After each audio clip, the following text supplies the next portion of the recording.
പറ്റിയുള്ള വിശ്വാസം നമ്മളിലേക്ക് എത്തിച്ചുകൊണ്ടിരിക്കുകയാണ്. ഇത് ഇന്നലെയും തുടങ്ങിയതല്ല, മുൻകൂട്ടി ചതിക്കണമെന്ന ഉദ്ദേശത്തോടു കൂടിയാണ് ഇവർ ഇത് ചെയ്തിരുന്നത്. വാർഡിന്റെ ഒഫീഷ്യൽ ഗ്രൂപ്പിൽ വാർഡ് മെമ്പർ ഇടുകയാണത്. ഇങ്ങനൊരു പരസ്യം, വനിതകൾക്കായി 50% സബ്സിഡിയിൽ വാഹനം നൽകുന്നത് വാർഡ് മെമ്പർ ഇടുകയാണ്.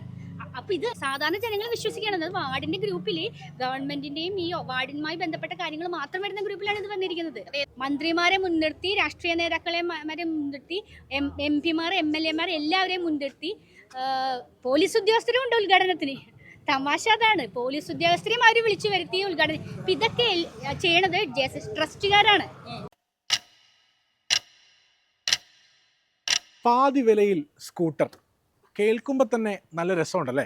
സാമ്പത്തിക തട്ടിപ്പിൻ്റെ ഹബ്ബായി മാറിക്കൊണ്ടിരിക്കുന്ന കേരളത്തിൽ നടക്കുന്ന ഏറ്റവും വലിയ തട്ടിപ്പിനെ കുറിച്ചാണ് ഞാനിപ്പോൾ നിങ്ങളോട് പറഞ്ഞത്.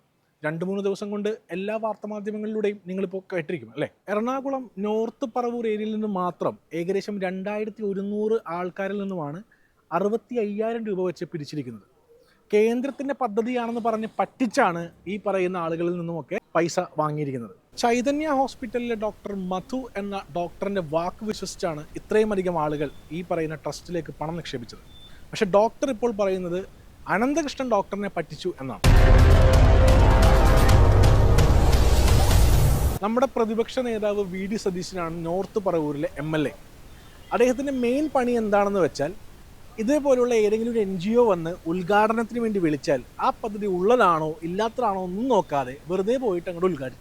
ആ ഉദ്ഘാടനം ചെയ്ത് കഴിഞ്ഞ് 5-6 വാക്ക് പുകഴ്ത്തി പറയുകയും ചെയ്യും. അദ്ദേഹത്തിൻ്റെ ആ വാക്ക് വിശ്വസിച്ചാണ് ഇത്രയും അധികം ആളുകൾ ഇവിടെ ഈ ഒരു പദ്ധതിയിലേക്ക് കൊണ്ടുവന്ന് പൈസ ഇട്ട് പറ്റിക്കപ്പെട്ടിരിക്കുന്നത്. പൈസ നഷ്ടപ്പെട്ട ആളുകൾ മുഴുവൻ ഇന്ന് ചൈതന്യ ഹോസ്പിറ്റലിന് മുമ്പിൽ നടത്തിയ പ്രതിഷേധം ആണ് നിങ്ങൾ അടുത്തത് കാണാൻ പോകുന്നത്.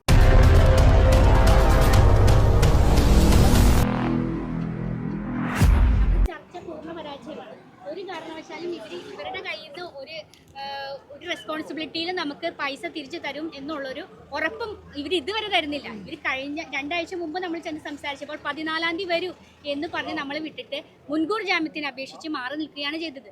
ഇവർ ഒരു കാരണവശാലും ഇനിയും സമയം ചോദിക്കുന്നത് അനുവദിച്ചു കൊടുക്കാൻ കഴിയില്ല എന്നുള്ളതാണ് നമ്മുടെ തീരുമാനം. ഈ വരുന്ന ഞായറാഴ്ച നമ്മൾ ഇത് സൂചന മാത്രമാണ്. ഇതിലും ഗംഭീരമായ രീതിയിൽ പ്രതിഷേധം നമ്മൾ അറേഞ്ച് ചെയ്തിട്ടുണ്ട്. അതിൽ 2000-ത്തിലധികം പേർ പങ്കെടുക്കുമെന്നാണ് ഞങ്ങൾ ഉദ്ദേശിക്കുന്നത്. എവിടെ വെച്ചിട്ടാണ് പ്രതിഷേധം? ഇവിടെ പറവൂർ വെച്ചിട്ട് തന്നെ.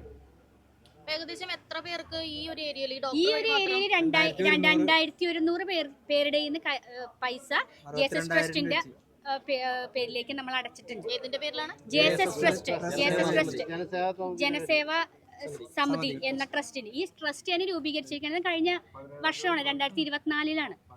ഇതിനു വേണ്ടി രൂപീകരിച്ചതാണോ തന്നെ സംശയിക്കേണ്ടിയിരിക്കുന്നു. ഏതെങ്കിലും ആളുകൾക്ക് കിട്ടിയിട്ടുണ്ടോ വണ്ടി? ആർക്കെങ്കിലും ഒരാൾക്ക് കിട്ടിയോ? ഇപ്പൊ ഈ പരാതി ഒന്നും ആർക്കും കിട്ടിയിട്ടില്ല. അതിനു മുമ്പ് ആർക്കൊക്കെയോ കിട്ടിയിട്ടുണ്ട് എന്ന് പറയപ്പെടുന്നു. ഇവിടെ ചികിത്സയ്ക്ക് വരുന്നവരോട് ഇങ്ങനെ ക്യാൻവാസ് ചെയ്തിട്ടാണോ ശരിക്കും ഇത്രയും പേര്? അല്ല, ഇത് ഇവരുടെ മോഡസ് ഓഫ് ഓപ്പറാൻഡി എന്ന് വെച്ചിട്ടുണ്ടെങ്കിൽ ലോക്കൽ ഏരിയയിൽ ചെല്ലുക, അവിടെ കുറച്ച് സാമൂഹ്യമായി ഉടനീക്കുന്ന ആളുകളെ കൊണ്ട് ഇപ്പൊ ഞങ്ങളുടെ ഇതിലെന്ന് വെച്ചാൽ വാർഡിലാണ് വന്നത്. വാർഡിന്റെ ഒഫീഷ്യൽ ഗ്രൂപ്പിൽ വാർഡ് മെമ്പർ ഇടുകയാണത്. ഇങ്ങനൊരു പരസ്യം, വനിതകൾക്കായി 50% സബ്സിഡിയിൽ വാഹനം നൽകുന്നത് വാർഡ് മെമ്പർ ഇടുകയാണ്. അപ്പൊ ഇത് സാധാരണ ജനങ്ങൾ വിശ്വസിക്കുകയാണ്. അത് വാർഡിന്റെ ഗ്രൂപ്പിൽ ഗവൺമെന്റിന്റെയും ഈ വാർഡിനുമായി ബന്ധപ്പെട്ട കാര്യങ്ങൾ മാത്രം വരുന്ന ഗ്രൂപ്പിലാണ് ഇത് വന്നിരിക്കുന്നത്. ഏതെങ്കിലും ഗവൺമെന്റ് ഓതറൈസ്ഡ് ആണ്? അതെ. ഇതിൽ തന്നിരിക്കുന്ന കോൺടാക്ട് നമ്പറിൽ നമ്മൾ വിളിക്കുമ്പോൾ മേരി CG എന്നുള്ളൊരു സ്ത്രീയാണ് ഫോൺ എടുക്കുന്നത്. അവരോട് കൂടുതലായിട്ട് ചോദിക്കുമ്പോൾ ഇവർ പറയുന്നത് CSR ഫണ്ട് ഉപയോഗിച്ചാണ്. അന്ന് ഏതൊക്കെ കമ്പനികൾ CSR ഫണ്ടാണെന്ന് എടുത്തു ചോദിക്കുന്നുണ്ട്. പക്ഷെ അതൊക്കെ ഉണ്ട്. അതൊക്കെ കൂടുതലായിട്ട് അറിയണമെങ്കിൽ നിങ്ങൾ ഈ വണ്ടി വാങ്ങിക്കണ്ട എന്നുള്ളതാണ് ഇവരുടെ റിപ്ലൈ.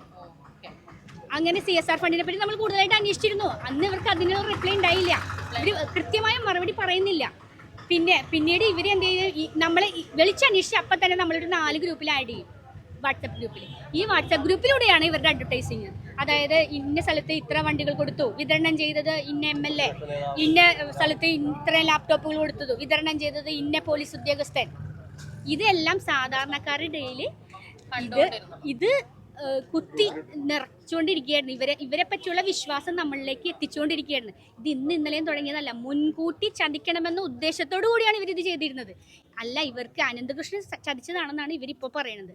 അങ്ങനെയാണെങ്കിൽ അനന്തകൃഷ്ണന്റെ വാക്ക് കേട്ട് ഇത്രയും ജനങ്ങളുടെ നിന്ന് പൈസ മേടിക്കുമ്പോൾ ഇവർക്കൊരു ഉത്തരവാദിത്തമില്ലേ എന്നുള്ളതാണ് ഞങ്ങൾ ചോദിക്കുന്നത്. ഒരു ഉത്തരവാദിത്തം ഇല്ലാതെ ഒരു 62,000 രൂപ ഒരു സാധാരണ സ്ത്രീയിൽ നിന്ന് പിരിച്ചെടുക്കുമ്പോൾ അതിൻ്റെ ഒരു ഉത്തരവാദിത്തം ഇവർ കാണിക്കണ്ടേ? ഇവർ അന്വേഷിക്കണ്ടേ CSR ഫണ്ട് ഏതൊക്കെ കമ്പനികളുടെ കിട്ടി, അതിന്റെ എഗ്രിമെന്റ് കാണണ്ടേ ഇവര്. അതെ. ഇത് ഇവരെ അറിഞ്ഞതാണോ അറിയാത്തതാണോ അറിയില്ല, പ്രതിപക്ഷ നേതാവിനെ വരെ ചീറ്റ് ചെയ്യിക്കുകയാണ് ഇവിടെ ചെയ്തിരിക്കുന്നത്. കാരണം പ്രതിപക്ഷ നേതാവിനെ കൊണ്ടാണ് ഉദ്ഘാടനം ചെയ്യിപ്പിക്കുന്നത്. അദ്ദേഹം ഒരു 10 മിനിറ്റ് ഇതിനെപ്പറ്റി സംസാരിക്കുകയാണ്. ഇദ്ദേഹം അറിയുന്നില്ല ഏത് ഫണ്ടിൽ നിന്നാണ് ഇത് വരുന്നത്, ഇത് എന്താണ്. 10 മിനിറ്റ് സംസാരിക്കുന്നുണ്ട്. നമ്മൾ വിശ്വസിക്കുന്നത് നമ്മുടെ നേതാക്കന്മാരെയാണ്. നമ്മളുടെ തൊട്ടടുത്തുള്ള വാർഡ് മെമ്പർമാര്, അപ്പുറത്തെ വാർഡ് മെമ്പർമാര്, ലോക്കൽ രാഷ്ട്രീയക്കാരെയും കൂടി ഉൾപ്പെടുത്തി അവരെയും കൂടി ചതിച്ചു. മന്ത്രിമാരെ ചതിച്ചു. മന്ത്രിമാരെ മുൻനിർത്തി, രാഷ്ട്രീയ നേതാക്കളെ മുൻനിർത്തി, MP-മാർ, MLA-മാർ എല്ലാവരെയും മുൻനിർത്തി. പോലീസ് ഉദ്യോഗസ്ഥരും ഉണ്ട് ഉദ്ഘാടനത്തിന്. തമാശ അതാണ്. പോലീസ് ഉദ്യോഗസ്ഥരെയും അവർ വിളിച്ചു വരുത്തി ഉദ്ഘാടനം. ഇപ്പം ഇതൊക്കെ ചെയ്യണത് ട്രസ്റ്റുകാരാണ്. ഇതിനു വേണ്ടി കുറച്ച് ട്രസ്റ്റ് അങ്ങോട്ട് ഉണ്ടാക്കുക, അതിൻ്റെ നേതൃത്വത്തിൽ ഇങ്ങനെ പരസ്യം കൊടുക്കുക, ആ പരസ്യത്തിന്മേൽ ആൾക്കാർ വരിക, അതിന് ഉദ്ഘാടനം ചെയ്യാൻ പ്രമുഖരെ വിളിക്കുക. അങ്ങനെയാണ് നടന്നത്. NGO-കളെല്ലാം ഈ അടുത്ത് രജിസ്റ്റർ ചെയ്യപ്പെട്ടവയാണോ? അതെനിക്ക് അറിയില്ല. JSS ട്രസ്റ്റിന്റെ രജിസ്ട്രേഷൻ നമ്പറിൽ 2024 കാണിക്കുന്നത്. കഴിഞ്ഞ വർഷമാണ് കാണിക്കുന്നത്. അപ്പൊ ഈ കഴിഞ്ഞ വർഷം മുതലാണ് ഈ വിതരണം തുടങ്ങിയിരിക്കുന്നതെന്നാണ് അറിയാൻ സാധിച്ചത്. ഇവിടെ ഇപ്പൊ നിങ്ങളുടെ അടുത്ത് പൈസ വാങ്ങിച്ച ആളുകൾ ആരെങ്കിലും ഇവിടെ ഉണ്ടോ, അല്ലെങ്കിൽ അവർ ഒളിവിൽ പോയ അവസ്ഥയാണോ? എന്താണ് അവർ പറയുന്നത്? അല്ല, ഞങ്ങളോട് 14-ാം തീയതി വരൂ, നമുക്ക് ചർച്ച ചെയ്യാം, ഇതിനൊരു തീരുമാനം ഉണ്ടാക്കാം എന്ന് പറഞ്ഞതിന്റെ അടിസ്ഥാനത്തിലാണ് ഈ കണ്ട ജനങ്ങളെല്ലാം ഇവിടെ വന്നിരിക്കുന്നത്. ഡോക്ടറെ കാണാൻ വന്നത്. അപ്പോഴാണ് ഡോക്ടറിന് ആകെ പറയാനുള്ളത്, ഡോക്ടർ കേസ് കൊടുത്തിട്ടുണ്ട്, ഞങ്ങളെ ആന്റിസിപ്പേറ്ററി ബെയിൽ ഫയൽ ചെയ്തിട്ടുണ്ട്, ഇതൊന്നും ഞങ്ങളെ ബാധിക്കണ കാര്യങ്ങളല്ല.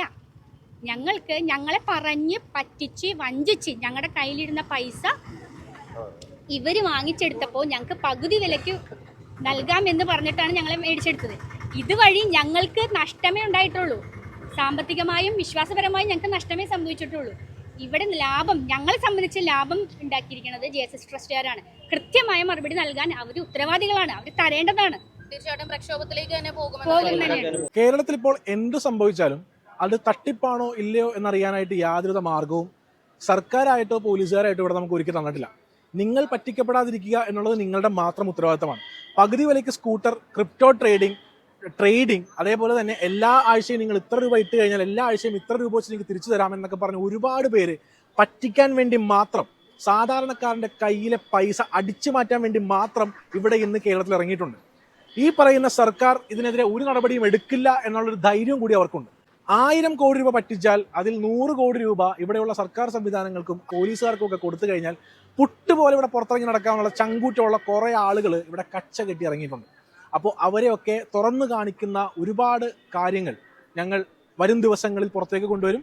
കാത്തിരുന്ന് കാണാം നമുക്ക് ആരൊക്കെയാണ് ആ ചതിയന്മാർ.